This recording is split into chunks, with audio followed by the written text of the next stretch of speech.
de desgraciados, verdaderamente, estos que estamos viendo en pantalla, empujándola, golpeándola. Así los dos hombres asaltaron a esta abuelita. Sucedió en el fraccionamiento Hacienda Sotavento, es en la ciudad de Veracruz. El asalto ocurrió el viernes, pero hasta hoy vecinos difundieron las imágenes. Como ya vimos, la mujer se baja de un taxi que no tiene placas. Ya abajo llegan los hombres en moto y le piden su bolsa. La golpean varias veces con la cacha de la pistola y una vez que le quitan sus pertenencias, la empujan, la hacen caer de espaldas al piso y se van tranquilamente del lugar, no fueron detenidos. Ya se analiza si el taxista fue cómplice del robo porque no traía placas, huyó del lugar, no ayudó a la mujer. Así iniciamos Imagen Noticias de jueves. Buenas tardes, acompáñenos. Fue difícil porque donde quiera había miedo. Teníamos que hacer todo lo que se decía sin decir nada.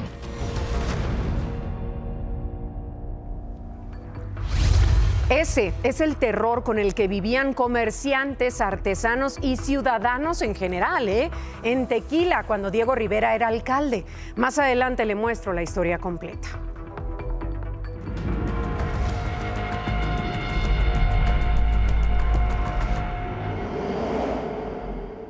En Querétaro, 2 policías municipales fueron captados durante una detención un tanto deficiente. Vea por qué. La falta de habilidad de un policía municipal quedó exhibida frente a habitantes de San Juan del Río, en Querétaro, quienes no perdieron la oportunidad de grabar este momento. Al parecer, el hombre de playera blanca habría sido detenido cuando circulaba en una motocicleta. Fue subido a la batea de la patrulla e hizo de todo para huir. El policía intentó reaccionar tomándolo de un pie, cuando el detenido subió al toldo del vehículo oficial, mientras su pareja uniformada pensaba cómo entrar en acción a la distancia. Sin embargo, prefirió llamar a los refuerzos. El sometimiento con la famosa patita de puerco no dio resultado. El hombre de blanco logró zafarse, pero el policía no se rindió a la primera. Lo tomó de la bolsa del pantalón y el forcejeo se intensificó. Empezó el juego de manos, hubo jaloneo, incluso intentos de golpes y patadas. El detenido no se rendía. La mano del policía comenzó a resbalarse, estaba soltando el agarre. Solo bastó un tirón del sujeto para lograr zafarse, yéndose de espalda contra el parabrisas de la patrulla. Pese al golpe, en ese momento solo tenía una misión en la vida: huir a como diera lugar. El policía demostró sus pocas habilidades bajándose de atrás de la patrulla lo más rápido posible y evitar que se diera la fuga. En esos segundos, esta persona se incorporó, regresó al toldo, analizó el terreno y salió corriendo, sin importarle que su moto se quedara tirada a media calle. El policía hizo lo propio y corrió tras de él, pero pensó las cosas y mejor regresó por la patrulla. Ante todo esto, su compañera seguía en espera de los refuerzos para que le ayudaran a levantar la motocicleta. Y de plano, no pudieron detenerlo. Ya pasaron más de 48 horas y este sujeto sigue prófugo.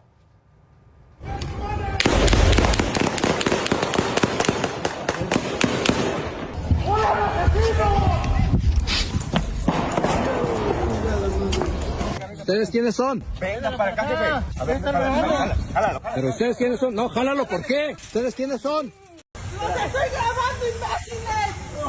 ¡Pinches asesinos! ¿Quién son los que están disparando? Tus putos, no sé, ministeriales o quién son.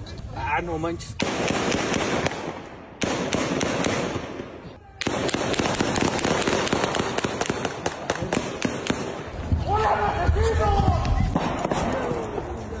Esto sucedió esta madrugada en la planta cementera de Cruz Azul en Tula, Hidalgo. Horas después se supo que se trató de un operativo por parte de la Fiscalía del Estado de México que buscaban cumplimentar una orden judicial y lograr así restituir el control de la planta al grupo de cooperativistas encabezado por Víctor Manuel Velázquez. Él afirmó que la orden de restitución fue emitida por un juez del Estado de México porque el grupo que tomó la planta vendía cemento falso y con la marca de Cruz Azul en ese estado. El otro grupo, el que mantenía el control de la planta, denunció que durante el operativo se hicieron disparos, que hubo disparos y que fueron detenidas más de 30 personas. Fuentes Fuentes cercanas a la investigación aseguraron que los disparos fueron realizados por civiles y en una zona alejada a la planta y no como parte del operativo. Eso sí, sí hubo detenidos por resistencia al cumplimiento de un mandamiento judicial y quedaron a disposición del Ministerio Público de Hidalgo.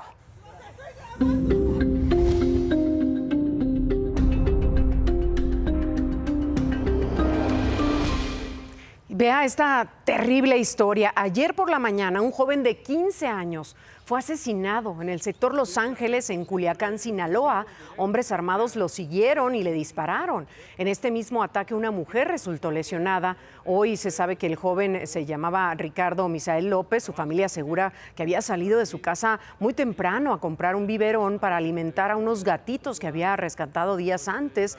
Ricardo era un joven basquetbolista que horas más tarde tenía que ir a la escuela. Su padrastro exige justicia porque asegura que su hijo no tenía relación alguna con el narcotráfico. Pues a las 10 de la mañana llegan estos pendejos, estos pinches animales, y lo vienen siguiendo y él se mete a la taquería a esconderse y él les decía que no era él, que no era él.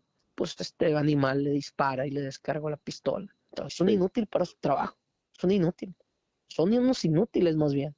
Es una injusticia esto, oiga, era un niño de 15 años, pues, era un niño, su mamá está devastada, como no me imagino el infierno, la pesadilla que voy a vivir yo estos años. Como le comentaba, Ricardo Misael era un joven deportista. La Academia de Básquetbol donde practicaba publicó este comunicado tras el ataque. En él aseguran que les habían arrebatado a un gran joven cuyo espíritu y talento siempre fueron inspiración para todos.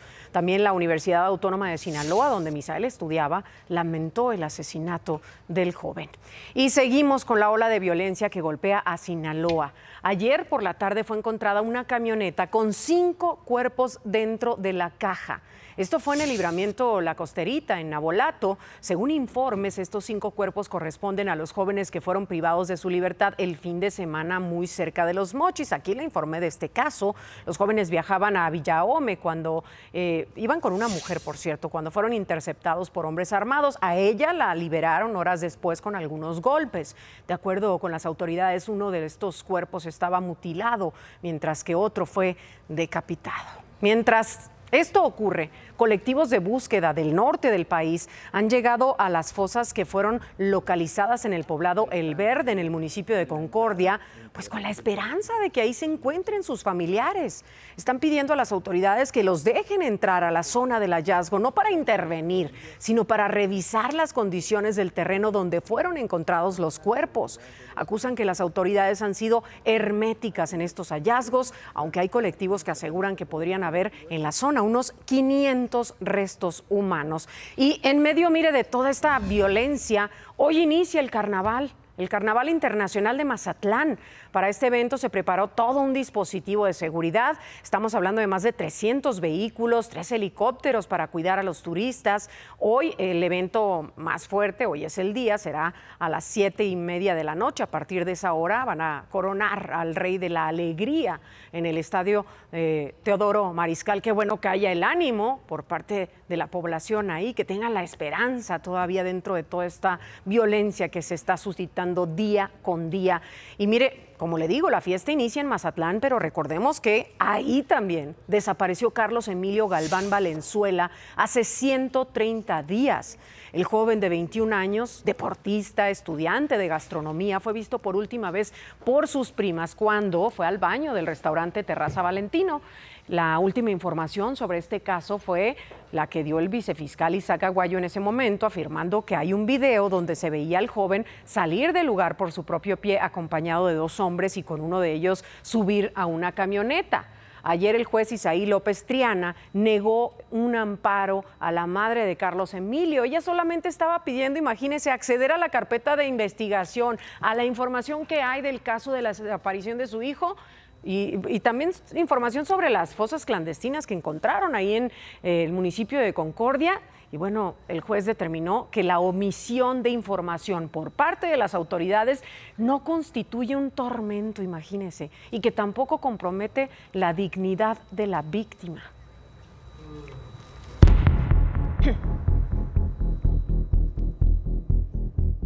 Aquí le he informado sobre la detención de Diego Rivera, quien fuera alcalde de Tequila en Jalisco. La Fiscalía General de la República lo acusa de tener vínculos con el cártel Jalisco Nueva Generación, de secuestro agravado y también de extorsionar a empresarios cerveceros tequileros y a otros comerciantes y artesanos. Así nos los cuentan.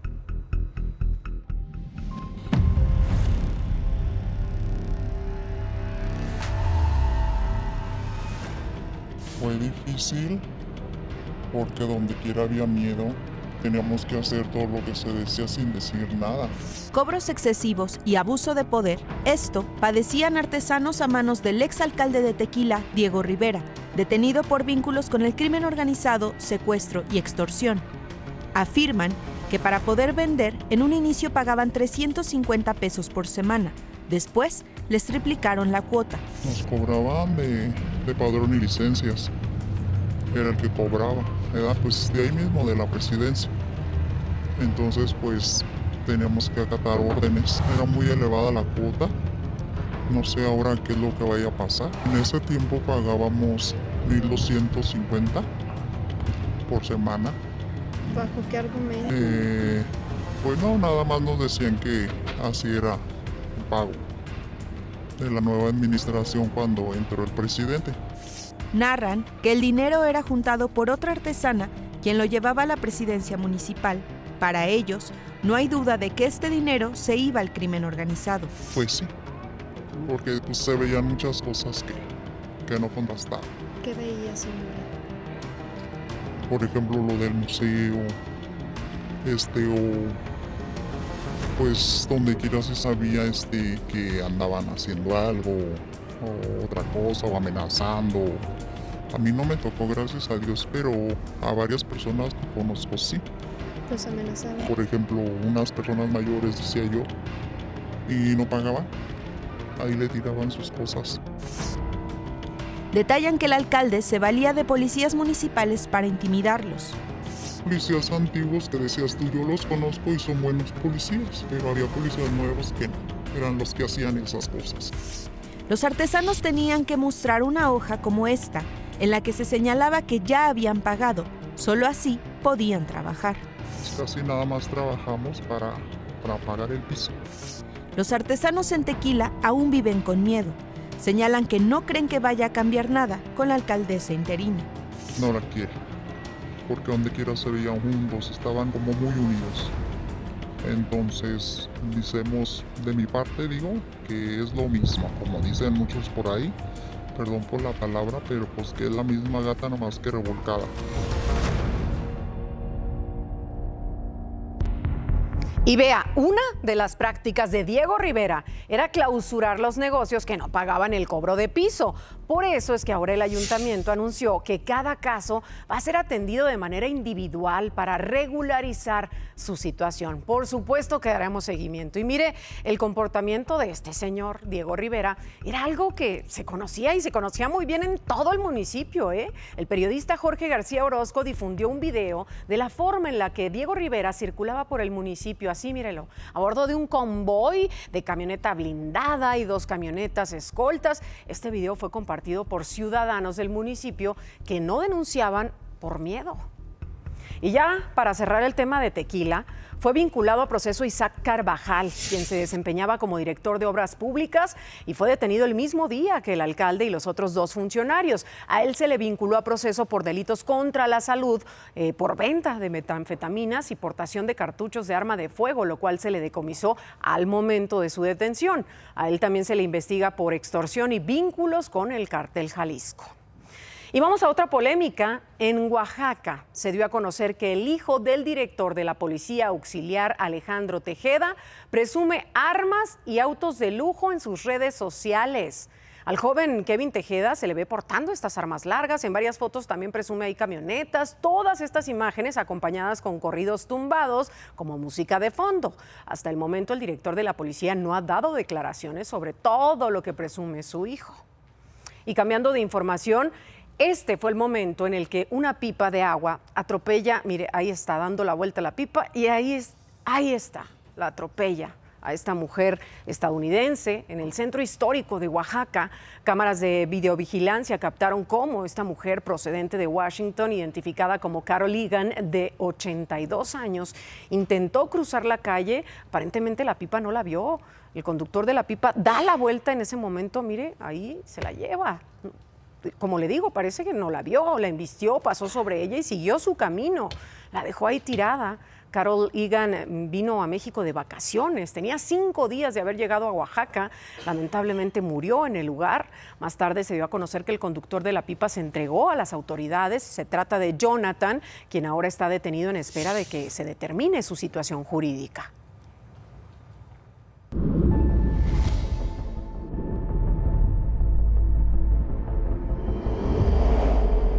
Vamos a Hermosillo, Sonora, porque esta madrugada se registró un aparatoso incendio en una tienda de autoservicio ubicada en Paseo del Río y Boulevard Paseo del Río y Reforma. Bomberos acudieron a la zona para controlar el fuego, donde trabajaron por varias horas. Protección Civil informó que había 20 personas trabajando en el momento del incendio, pero por fortuna fueron evacuadas y no hubo lesionados. Ahora se van a investigar las causas de este siniestro. León. Pues luego de sembrar pánico en la reunión, este sujeto de 47 años, identificado como Sergio, fue detenido un día después con la misma ropa y lo detuvieron en el municipio de Escobedo. Durante su captura se le aseguró el arma con la que intimidó a los asistentes y dañó un auto. Fue puesto a disposición de las autoridades correspondientes, quienes van a definir su situación legal.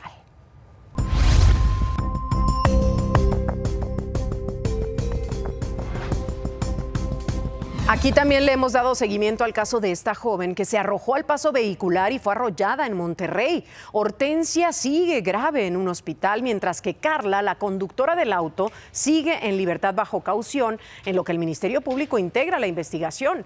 Ella y su defensa esperan que la carpeta no se judicialice y así evitar acción penal en su contra. Mientras tanto, este usuario de redes sociales se ofreció a pagar los daños en el auto de Carla provocados tras este lamentable incidente. Además, señaló que en caso de que la automovilista necesite ayuda psicológica, él cubrirá el costo de su terapia durante todo un año.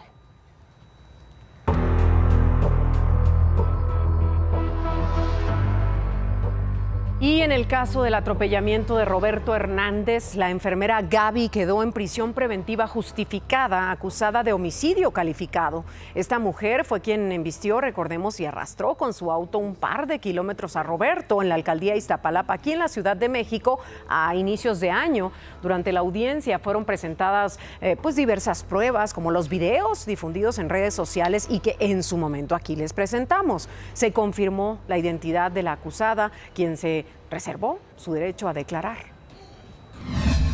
Sí es ella, sí es ella. Todos teníamos la duda. Lo que pasa es que era otra fotografía la que subieron a redes, pero ella es la que cometió el delito.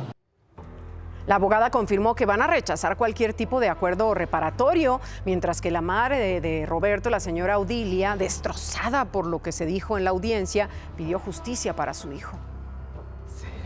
Es una impresión el escuchar la narración de los hechos, pero el juez, pues muy eficiente.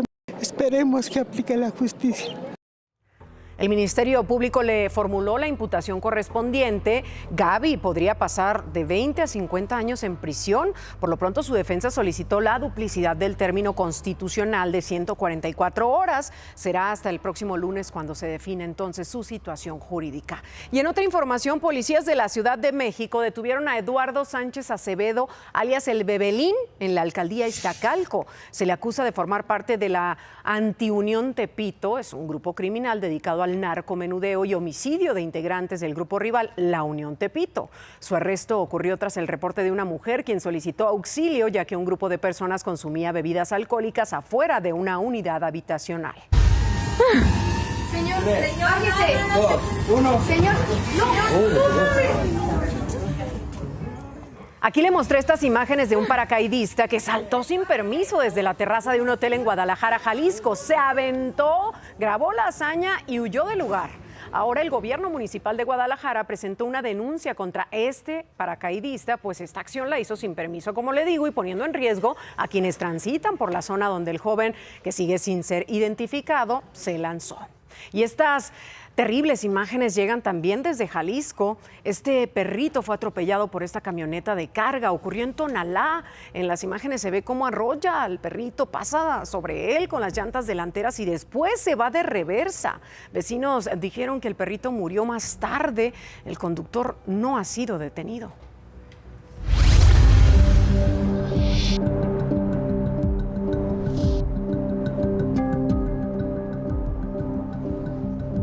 Hace 2 semanas le conté aquí sobre la historia de Lobito, este perro que sufrió maltrato en Naucalpan, Estado de México. Vea cómo lo arroja. Un pitbull lo atacó, un hombre lo agarró y lo aventó por estas escaleras en la colonia San Lorenzo, Totolinga. Hoy, por fin, ya se hizo justicia por Lobito. La Fiscalía del Estado de México informó que detuvo a su agresor, identificado como Anthony Fran, y quien es investigado por el delito de maltrato animal. Este hombre ya fue enviado al penal de Barrientos. Este caso causó tanta indignación que días después el ayuntamiento pintó y renombró esas escaleras en honor a Lobito, quien se sigue recuperando por los golpes de la tremenda caída. ¡Parar, gordo! Ya, güey, déjalo, déjalo.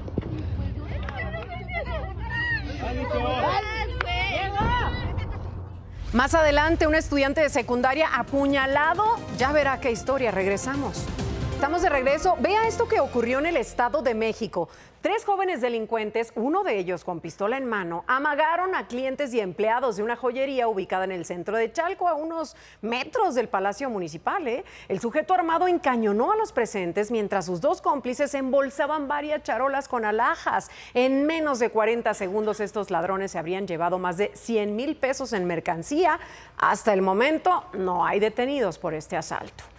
Y mire, el Senado aprobó en lo general y por unanimidad la reforma para establecer una jornada laboral de 40 horas semanales. Sin embargo, en la votación en lo particular hubo votos en contra por parte de la oposición, ya que se estableció como obligatorio solamente un día de descanso a la semana y no los 2 que se habían propuesto inicialmente. Entonces, ¿qué fue lo que se aprobó? Se va a reducir la jornada laboral de 48 a 40 horas semanales, aunque esto sería gradual. A partir de 2027 se reducirán 2 horas a la semana hasta llegar a 40 en 2030. Es obligatorio que por cada 6 días de trabajo haya 1 de descanso. Ahora esta reforma debe ser aprobada por la Cámara de Diputados. Y más adelante le voy a mostrar aquí las imágenes de un impactante choque entre un camión y un tráiler. Esto sucedió en Baja California y no va a creer el saldo que dejó este incidente. Vamos a regresar con el reporte completo, con estas imágenes y con mucho más aquí a Imagen Noticias. Recuerde que estamos en redes sociales esperando sus participaciones. Volvemos. Ya son las 2:30 de la tarde y de esto también debe enterarse. En Morelos asesinaron a Héctor Mesa, director de Cultura del Ayuntamiento de Yautepec, durante un ataque en el par vial Cocoyoc-Huaxtepec. Sujetos armados le dispararon mientras conducía un auto en compañía de otra persona quien resultó herida. La Fiscalía del Estado ya investiga el asesinato. La Suprema Corte de Justicia de la Nación determinó que niños, niñas y adolescentes no pueden ser obligados a rendir nuevas declaraciones en casos de abuso sexual. Con esto se busca evitar la revictimización de los menores en procesos penales. Y en Cuba, 2 buques de la Armada de México atracaron en el puerto de La Habana con más de 800 toneladas de ayuda humanitaria. Esto en medio de la crisis económica en la isla, agravada por las restricciones comerciales que dificultan el acceso a insumos básicos. Y ahora vea este impactante choque que ocurrió ayer en Baja California. Tipo, ahí está, mire, ahí está el momento. Transportaba con concreto este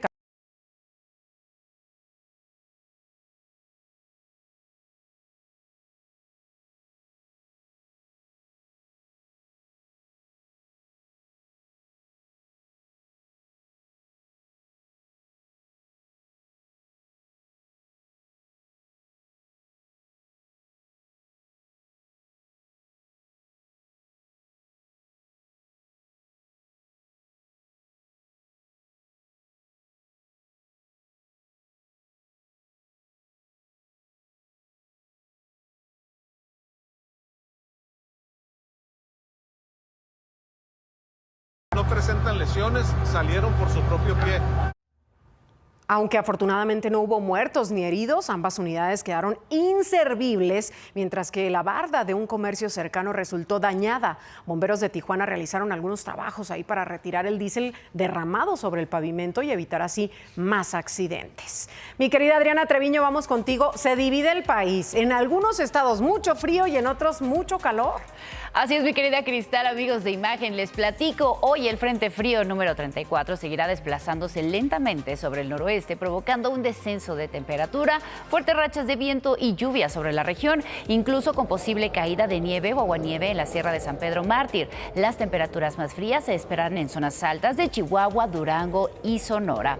Y también se esperan algunas lluvias aisladas sobre Guerrero, Oaxaca, Veracruz, Chiapas, Tabasco, Campeche y Quintana Roo, mientras que en el resto del país se mantendrá tiempo estable y ambiente cálido con máximas de 40 a 45 grados en Guerrero, Oaxaca y Chiapas y de 35 a 40 en partes de Nuevo León, Tamaulipas, Nayarit, Jalisco, Colima.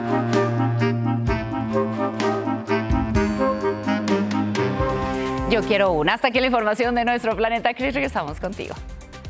Investigaciones Excelsior creó una cuenta en Roblox como si fuera una niña de 13 años. En TikTok hicimos una búsqueda de juegos turbios en Roblox y fácilmente obtuvimos una clave para acceder a una experiencia con contenido para mayores de edad, donde los avatares se transforman de forma hipersexualizada, aparecen desnudos y tienen habilitados movimientos para simular sexo.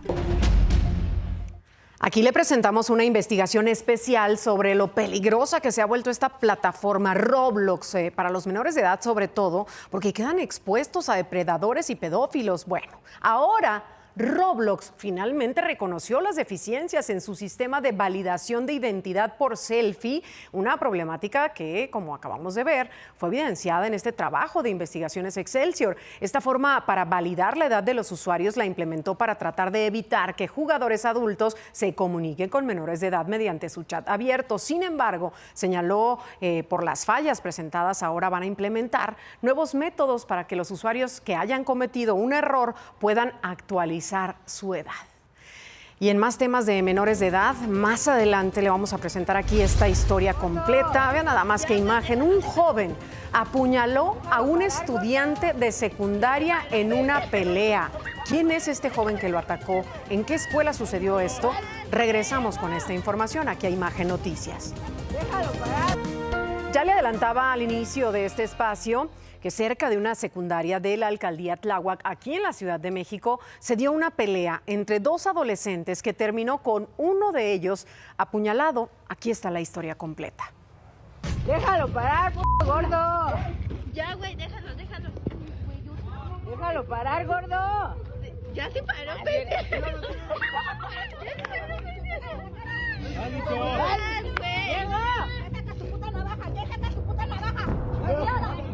Así fue como menores y adultos presenciaron ayer el momento en el que Jeremy, de 15 años, fue apuñalado en repetidas ocasiones con un arma blanca en mano de otro joven a unos pasos de la secundaria 324 en la alcaldía Tláhuac. La pelea supuestamente se desató porque el agresor, de 14 años, quien es hermano de un estudiante del plantel, retó a Jeremy a los golpes. Empieza a escuchar como una señora le empiezan a decir, quítale la navaja, la navaja. Entonces cuando yo me volteo, veo que este niño le estaba pegando. No se veía la navaja, pero se veía cómo le estaba dando las puñaladas en la espalda y de ahí pasó al estómago. Nadie intervino en la riña, ni siquiera el director Ernesto Flores Hernández, quien supuestamente estuvo presente. Bueno, estaban señores que vivían ahí y estaba el director. Hubo varios testigos, gente que la verdad nada más está grabando, gritando, pero nadie ayudó ni apoyó cuando pues el primer piquete que le dieron. Jeremy llegó al hospital de Tláhuac después de las 15 horas. Su familia lo trasladó a ese sitio luego de que un primo los alertara de lo que había pasado. Acaba de salir de quirófano y nos lo reportan grave, porque en todo lo que hizo este muchachito fue perforar un pulmón, perforó el tórax, laceró el riñón, perforó el intestino y le hicieron ahorita trituración de vaso, que fue lo que le quitaron el vaso, un problema del intestino, que le quitaron el apéndice. Hasta la madrugada del jueves, Jeremy necesitaba traslado a otro hospital y sus familiares buscaban ayuda de donde fuera posible. El martes, todos habían celebrado su cumpleaños número 15. ¿Quién lo espera en casa ahorita, Jeremy? ¿Para qué? Están aquí esperando. Estamos esperando a mi nieto, esperando que él salga, que esté bien. Este no es el primer caso de violencia que se registra en la secundaria 324 Alfonso Caso Andrade. En octubre, la estudiante Nicole fue agredida físicamente por otros estudiantes dentro de las instalaciones por supuestamente portar ropa y calzado nuevo. Yo fui golpeada dentro de la escuela. Me amagaron con una navaja tipo cúter. Fueron aproximadamente todo un salón completo. Nicole asegura que pidió ayuda a la escuela y a las autoridades, pero a 4 meses de su agresión, su madre y ella denuncian que nada ha cambiado. Sí, me he sentido mal, me he sentido triste, me he sentido con miedo por las amenazas. El agresor de Jeremy fue detenido en el sitio por elementos de la Secretaría de Seguridad Ciudadana y el plantel fue evacuado. Hasta el momento, las clases están suspendidas, pero padres de familia amagan con realizar protestas para exigir la destitución del director. Como ya vimos, el presunto agresor fue detenido, se llama Diego Kevin y tiene 14 años. Los policías de la Ciudad de México lo presentaron ante la Fiscalía de la Ciudad de México y ahora Diego Kevin está acusado de lesiones calificadas contra Jeremy. Rodolfo Dorantes nos tiene reporte especial porque acudió este mediodía al plantel tras la salida del turno matutino. Reanudaron actividades. Vamos contigo. Hola, ¿qué tal? Gracias, qué gusto saludarte, muy buenas tardes. Efectivamente nos encontramos afuera de la escuela secundaria diurna número 324, Alfonso Caso Andrade, lugar donde un joven estudiante resultó lesionado por arma blanca luego de participar en una riña con un compañero de la misma secundaria.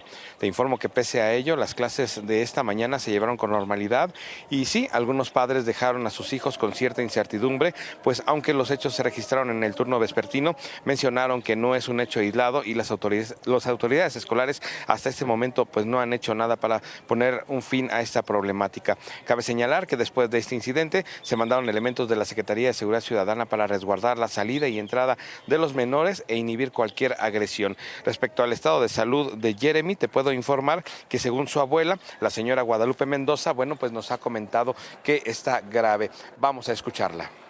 Él tiene una perforación de pulmón, del tórax, una perforación de intestino, una laceración en el riñón y pues le trituró el vaso, ¿no? De tanto apuñalada que le estuvo dando, el vaso quedó deshecho. Cristal, el menor fue trasladado minutos antes de las 11 de la mañana al hospital de Legaria, el hospital pediátrico de Legaria, donde pues ya lo mencionamos, se reporta grave, pero va a ser atendido ya por médicos especialistas. Mi reporte y por supuesto seguimos pendientes. Gracias a Rodolfo. Y mire, hace unos minutos para el turno vespertino solo ingresaron 8 alumnos, 8 estudiantes. Padres de familia se están organizando para revisar qué procede, si se van a suspender labores o no. Al momento, autoridades educativas no se han pronunciado sobre esto. Le aseguro que le daremos seguimiento. Vamos a Tabasco, porque mire ahí la violencia que azota al estado gobernado por Javier May sigue imparable. Y es que desde hace más de un año se registran constantes hechos de violencia como homicidios y secuestros. Pese a los datos oficiales del gobierno estatal, ciudades como Villahermosa mantienen altos niveles de percepción de inseguridad entre sus habitantes. Y en otra información, el escritor y político Armando Ríos Peter presentó su nuevo libro, Guía Práctica para Salir de la Matrix. En él destaca una serie de reflexiones de varias lecturas. Aclaró que no se trata de ser un gurú, sino que con este libro tiene el objetivo de generar un diálogo en torno a nuevas ideas para construir una realidad distinta para el país. Y le hemos informado sobre el aumento de casos de sarampión. En la capital de Puebla se detectó un brote en el Mercado Hidalgo, uno de los centros de abasto más importantes de la ciudad. Ante esto, autoridades implementaron un operativo de vacunación urgente. Tan solo hoy aplicaron más de 1000 dosis. Y antes de irnos, en Guanajuato, un camión tipo Thornton atravesó la caja de un tráiler. Vea qué manera de hacerlo. Estaba intentando dar una vuelta en U ahí en el libramiento norte de Irapuato. El camión también se llevó un poste de luz provocando un cortocircuito. El accidente solo dejó por fortuna daños materiales, pero provocó caos, caos vial en la zona por el retiro de ambas unidades y los trabajos de limpieza. Con esto llegamos al final del espacio informativo de hoy. Buenas tardes, provecho. Mañana tenemos una cita, lleguemos puntuales a las 2 aquí al 3.1.